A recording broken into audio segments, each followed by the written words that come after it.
Michelle. And I'm Lucy.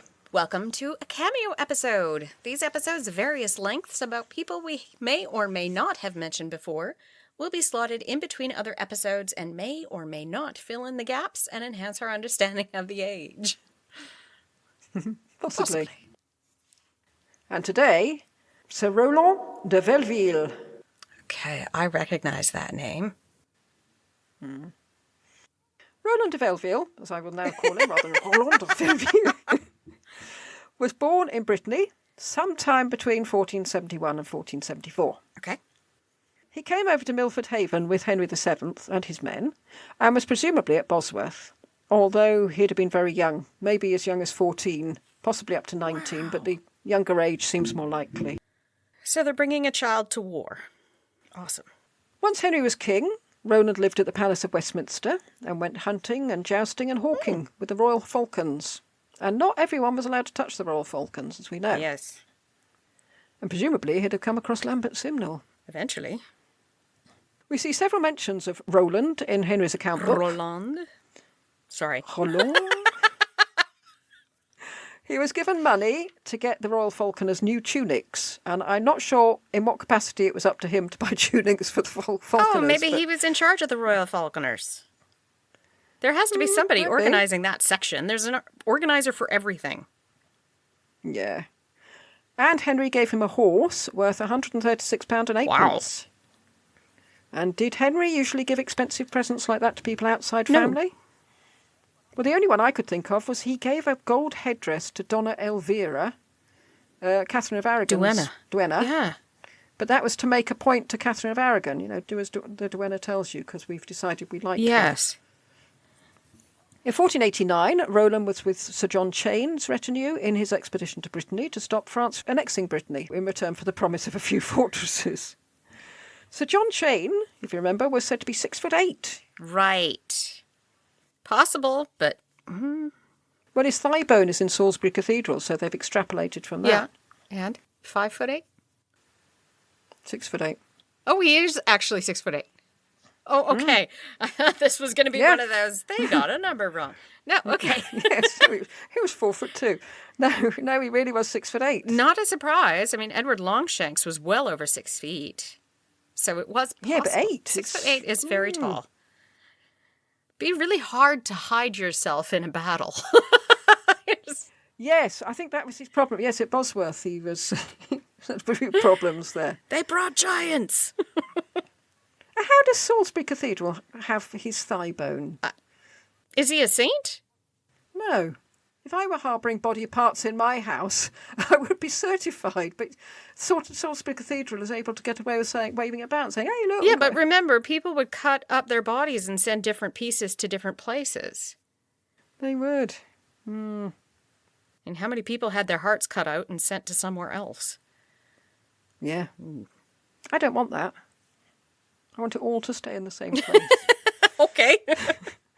I'll put that in my will. Please do not treat me like a tutor. I don't want to be peeled in pieces. Thank you. In 1492, he was presumably the Roland de Belleville, who went to France with Henry, when Henry waved his sword about and then said, "I'll have my money now, please." Right. And in fact, Henry had to lend Roland the money for his equipment. Oh, so he's not good with money, or he doesn't have a title enough to... 1494, he was jousting in the celebration of Prince Henry being made Duke of York. And this ceremony was partly so that Henry VII could say that Perkin Warbeck can't be the Duke of York. Because we've already got one. Yeah. Roland had to get special authorisation to joust since he wasn't a noble or even a gentleman. No wonder he needed the money. Yes. He also jousted at the welcoming party for Catherine of Aragon. I wonder how people lived if you weren't a noble, if you were in that obscure part where you don't really have an income. Like, that must have been terrifying at all times. At any moment, I could be destitute. And it's not like... Relying on the king. Yeah. He then fought at Blackheath against the Cornish rebels, stroke freedom fighters, however you want to see them. He was knighted after that battle and given 40 marks a year. So I'm not going to his income. Yay! which was to come from the county of Wiltshire for some reason. I don't know what his links were to Wiltshire. Well, Henry wasn't going to pay it out of his coffers. Come on. No. Though the following year, the Sheriff of Wiltshire was told to pay the arrears, so obviously the Sheriff of Wiltshire wasn't going to pay it out of his coffers either. Why am I paying for this person? Who is he? I've never seen him. He's just some character from an obscure podcast Cameo episode. 1500, Roland was at that strange meeting between Henry and Philip the Fair, where everyone hunkered down in the church and ate cherries. And then in 1509, Roland was a mourner at Henry VII's funeral. Oh, so he lasted the whole time. Well, life went on for Roland. Just after that, he became constable of Beaumaris Castle. Oh. And for some reason, Parliament tried to block the pension that went with it, but failed. The poor guy. Yes. I just needed income. This is the first official job that Roland has had. And it's in Wales. Far, far away from court. Yeah. In 1512, Henry VIII made Roland an Englishman, a denizen, with the rights and privileges that went with that, because he was Breton. Yes. Most importantly, this meant he could now own property, and he was given some of the ancestral lands of the Tudor at Penmynydd in Wales. Interesting. Wonder what he did for In that. 1517, he spent some time in the Fleet prison. Easy come, easy go. For slandering the King's Council. Oh dear. And he was only released when he wrote an apology, which he seems to have been very reluctant to do. And he was kept under house arrest. But he was to live in the King's household, so not that much of a punishment, really, I suppose. I don't know what he said about the King's Council. 1520, he was at the Field of Cloth of Gold. And at some point in the 1520s, when he was probably into his 50s, he married a Welsh woman called Agnes Griffiths. And they had 2 daughters, Grace and Jane. Okay. Roland died on the 25th of June, 1535 at Beaumaris Castle, one of the richest men in Wales. Oh, wow. Quite a step up from the man who had to borrow money from Henry to go to France. Or being in Fleet prison. Yes. Anyway, that's pretty much all we know about Sir Roland de Velville, so I hope you've enjoyed this episode and will join us on the next one. That's a ton of rise and fall. Okay. There's more. Okay. It isn't all. Although it is really all we know about him. His significance lies beyond that of a bog-standard courtier. Okay.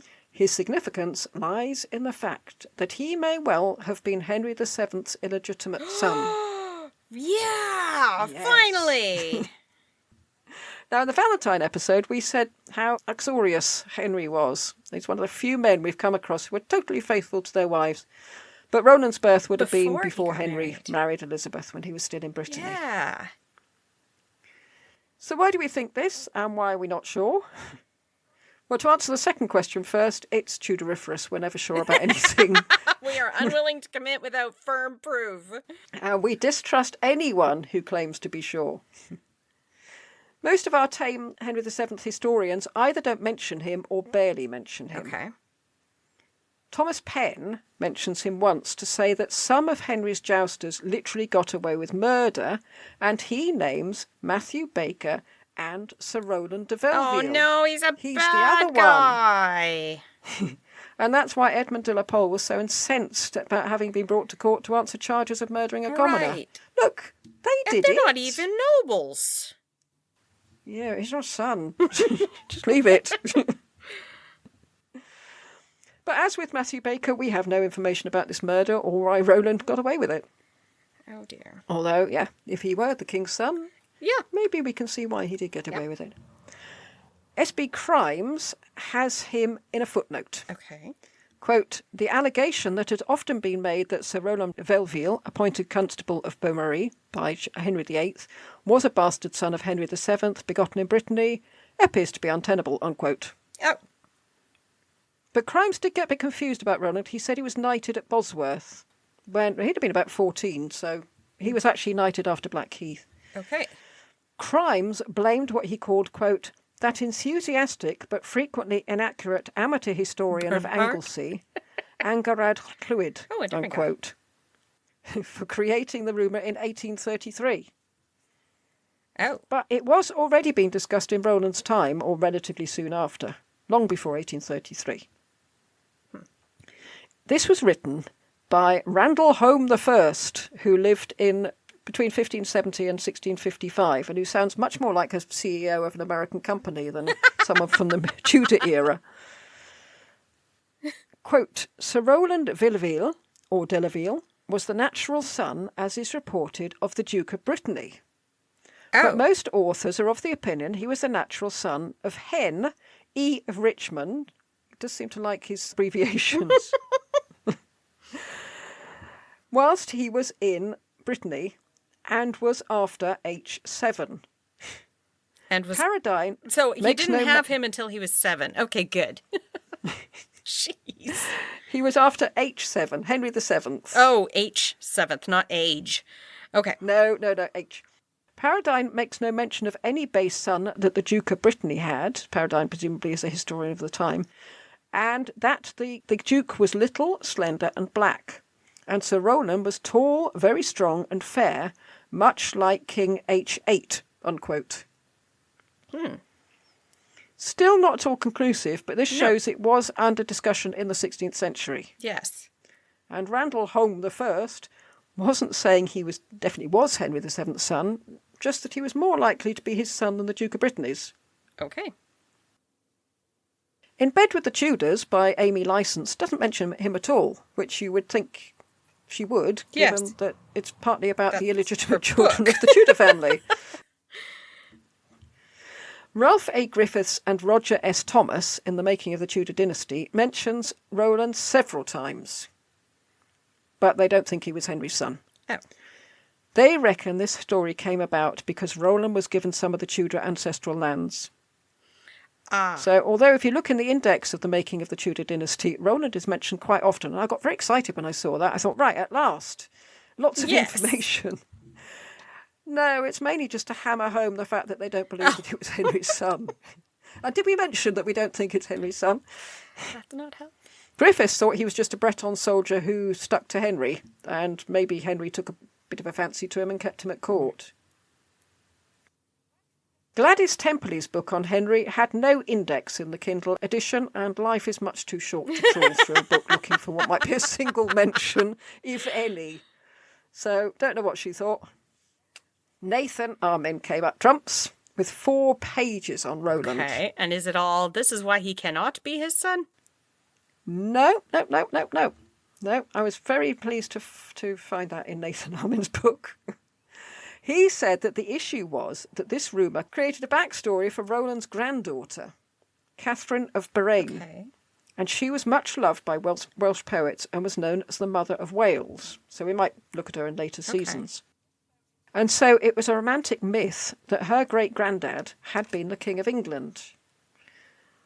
But the confusion may have come from the fact that she was referred to as Catherine for Tudor, Catherine, daughter of Tudor. Okay. And this was just a statement of fact. Her dad was a Welshman called Tudor. Oh, right. But it has been construed or misconstrued that she was related to Henry Tudor because of that. As she might have been related. She spent some time as lady-in-waiting with Elizabeth I, which may lend weight to some sort of relation. But she might not have been related in a direct way from Henry as to be his granddaughter. Might have been more convoluted than that, involving the part of the Tudor family that stayed in Wales. And Elizabeth executed Catherine's son, so evidently blood isn't thicker than water if she was part of the family. Heraldry pours cold water on the idea that Roland was of royal descent. His coat of arms shows both sides of his family, strongly implying that he knew who both sides of his family were. Neither showed any roses or any other Tudor impedimenta. Right. So, if no one seemed to think he was Henry's son, why are we bothering to do an episode on Roland? Well, this whole season has been about Henry VII. If there's any chance he had an illegitimate son in his court, have to talk about half-brother to Henry VIII, I think we ought at least to see who he was. Yes. And if you look him up on Wikipedia, he's there because he might be Henry's boy. Right. He's not there because he was good at jousting or married to a woman called Agnes or anything like that. He wouldn't be there but for this story. So, what are the arguments in favour of him being Henry's son? For a start, his name. This is a bit convoluted, but it does work. Okay. The name de Velville may well be a French translation of the Breton name Cousquet, meaning old town, vieille ville. Okay. It made me wonder why his name needed Frenchifying, but I didn't find that out. But the significance of Cousquet is that it is a place, and it was the manor of the Quellen or Quellenec family, and still is apparently. Terry Breverton in Henry VII, the Maligned Tudor King, says that when Henry arrived in Brittany, he was looked after by Jean de Quellenec, presumably at Cousquet. So if he fathered a child while he was there... He'd be named after the town. Yes. Okay. It would be called Cousquet or Velville. Right. Like the bastard of Orléans. But I suppose you couldn't call him the bastard of Cousquet or Velville, because then that was rather giving it away if Henry wanted to keep it quiet. We said there were no roses on his coat of arms. In fact, there is a black boar on a gold background, which doesn't mean he was related to Richard III. This is the emblem of the Cousquet family. Oh. Yeah, I guess a lot of them would have similar or the same. Yeah, there's a limited number of creatures, isn't there? Yeah, it's not like you're going to put a worm on your flag. So it's quite possible that he came from the Cousquet family, pure and simple. And maybe just Frenchified his name out of affectation. I don't know. Other sources I looked at said that he might have been Jasper Tudor's boy. Oh? And presumably the name thing would work for that scenario as well, since Jasper would have been in Cousquet too. Mm-hmm. And we know that Jasper had 2 illegitimate daughters. Why not a son as well? Yeah. But we know about the daughters. Why would he have kept the son secret? Some were saying that Roland's mother was a serving girl and Henry had married her. Oh. But if that was the case and it became common knowledge, wouldn't Richard III have pounced on it? Yes. Look, he can't marry Elizabeth of York. He's married already already. married. Yeah. It has been speculated that Roland was a Breton soldier, but surely not if he was only 14. If he were 19, it'd be a different matter. So the lack of information about his birth date is a problem here. If he's Henry's boy, the 1471 date would imply that Henry fathered him the moment his foot hit Breton soil, when Henry was 14. So, not impossible. No. But likely? Don't know. Would mean that Roland's maternal grandmother would only be 27. Wouldn't that be weird? Yeah. But would a lowly Breton soldier, albeit one who'd been knighted, be allowed to play with Henry's royal falcons? There were rules about that sort of thing, weren't there? Yes. He wasn't treated like a commoner or a servant. He was part of the royal household. And what was he doing there? He didn't seem to have a specific role until he became Constable of Beaumaris Castle under Henry VIII. When he was under Henry VII, he was sort of a kept man. Pet. Yeah, if he was an illegitimate son, his dad would have done more for him. He did more for others. Not other illegitimates, but other people. Yeah. He did end up the richest man in Wales, maybe. Eventually. Did Henry leave him money after his death? It wasn't mentioned that there was anything in the will. No, but he could have given him stuff. But it might have been a sort of secret coda. Oh, and by the way, make sure Roland gets this. I don't know. Was it deliberate that he was sent so far from court? Did Henry VIII want him away either because he didn't want his half-brother hanging around, or because he was sick of rumours claiming that he was his half-brother? Yeah. Or did he actually fear that Roland might put a spanner in the works of his reign? Say, look, I've got almost as much right as you have. But I think this was unlikely, because you still got Arthur Plantagenet and Charles Somerset were still knocking around the court, and Arthur was the illegitimate son of Edward IV. We'll do more about him next season. Not least because I bought a book of his letters. We'll have to do more about him. And Somerset was the illegitimate son of the Duke of Somerset and part of the Beaufort dynasty. Both could have made difficulties if they'd wanted to. Yes. And they didn't, no one got rid of them. Henry VII never acknowledged him as his son, as far as we know. But then, would he? So many people did. Yeah, but the whole ethos of his reign started with the link between the Lancastrians and the Yorkists, embodied by Elizabeth. Yeah.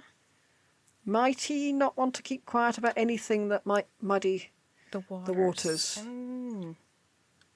The Welsh poets obviously believed, or at least liked, the idea that Roland had royal blood. He was referred to as, quote, a man of a kingly line, unquote, in the elegy read at his funeral. Hint, hint. And something that I didn't come across anywhere, but I thought was significant, was his name, Roland. Okay. Given that Henry called his first legitimate boy Arthur, I could see a bit of a chivalric literature strain going on there. Okay, I the do Song not. of Roland. I've never read the Arthurian legends, so I don't know. Well, Roland is a story about a chivalric knight who fought for Charlemagne. Ah, okay. Thank you. Yeah, it's French. But yeah, one of the big chivalric books of the time. So, yeah, if you go for the name Arthur, would you not go for the name Roland while you're in France? Why not? Yeah. Anyway. I am not convinced. As so often with these episodes, we end on we just don't know either way. Yeah. But I felt it was worth doing, since when we do Henry VIII's episodes, or season rather, it will be worth remembering that his half-brother might be knocking around. Right there. Might be there, yeah. Interesting. That's the lot for Sir Roland de Velville. Thank you for listening. Goodbye. Goodbye.